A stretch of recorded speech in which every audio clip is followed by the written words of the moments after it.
Colts at Eagles. Marco, what should bettors be looking at? Well, bettors are going to look at this game and say Michael Vick's returning, so that's a big plus for Philadelphia. And Indianapolis, Peyton Manning. You think those two combinations, you're going to think a lot of scoring in this game. I'm going to tell you why that's the wrong way to go. The value in this game is actually on the under. All right, so let's start with Manning. Clearly a lot of injuries on the Colts on the offensive side of the ball. Their win against Houston on Monday night seems to maybe assuage people and say maybe Peyton Manning's above it all. It doesn't matter who his receivers are. Watching that game, you still think there's trouble for the Colts offensively? I do. And what I've seen during these injuries and with the Colts is Manning's he's not getting in shootouts like he used to. It'd always be, Manning in a 33-30 game, just outscore the opposition. The defense is actually stepping it up. And if you look at this defense, they held Kansas City to 9, and Kansas City's been scoring points in bushels this year. Denver to 13, the Giants to 14, and then Houston, a team that scored 30-some on them in the first game, they held them to 17 in the rematch. So the Indianapolis defense playing way better than anybody expected, and this is a bad scheduling spot for Indianapolis. Coming off a Monday night game, you're playing on a short week. Philadelphia, 2 weeks to prepare. So you're taking one team off a short week. All right, so that sounds like you're making a case for Philly. So how is the scheduling situation going to incline the Colts to have a low-scoring game here? The scheduling situation is it gives Philadelphia defensively 2 weeks to scheme to stop this Indianapolis. All right, so that's Philly having a bye. What about the Colts off a Monday night game? Colts off the Monday night game, this is just a bad situation for them. So that's why perhaps, so what I'm hearing is you're not saying that so much in support of the under. You're saying that to explain why maybe you don't like Indy here, right. Is you think Indy's defense is underrated, which means you might want to play Indy, but you're saying in this spot you don't because of the scheduling. Because of the schedule. And the other point on that scheduling, we've talked about this a couple times this year, and I've talked about it on Dan and Mike's show on Friday in the NFL. The one game that's the least meaningful for a team is a road game against a non-division opponent. And that is what you have with Indianapolis. They're playing an NFC team on the road. If there's any game on the schedule that's the least to their benefit. So with all of that said, like you said, why do I not like Philly for the side? Well, I don't like the situation of Michael Vick coming back this week. It's just a situation in Philadelphia that, he's coming back off the injury. I look for some rust from him, which is why I tend to the under rather than the play. And it's just going to be a tough situation. Michael Vick's got pressure this week. No, I hear you. Okay, so I everything you're saying makes sense to me. Let's talk about Philly off the bye.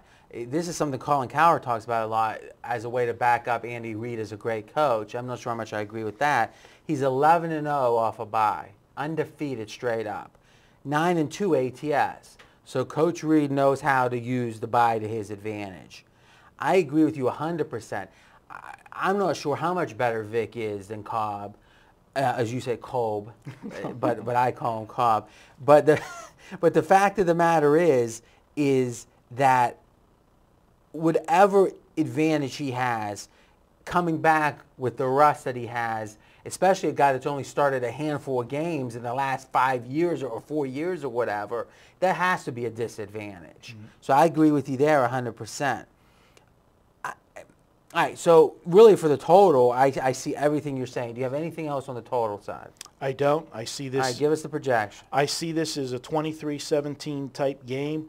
I like the under. That's going to put us about a full touchdown to play with in that total.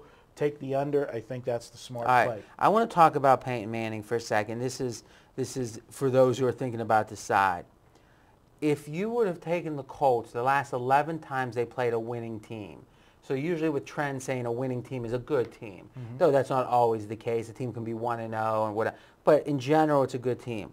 You only would have lost one bet of 11 by betting on the Colts, blind. Hey, Colts, winning team, bet. There was 2 pushes in there, only 1 loss.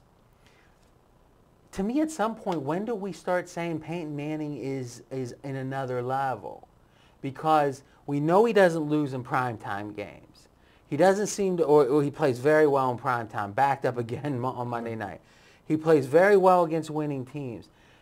No matter who his receivers are, he seems to win.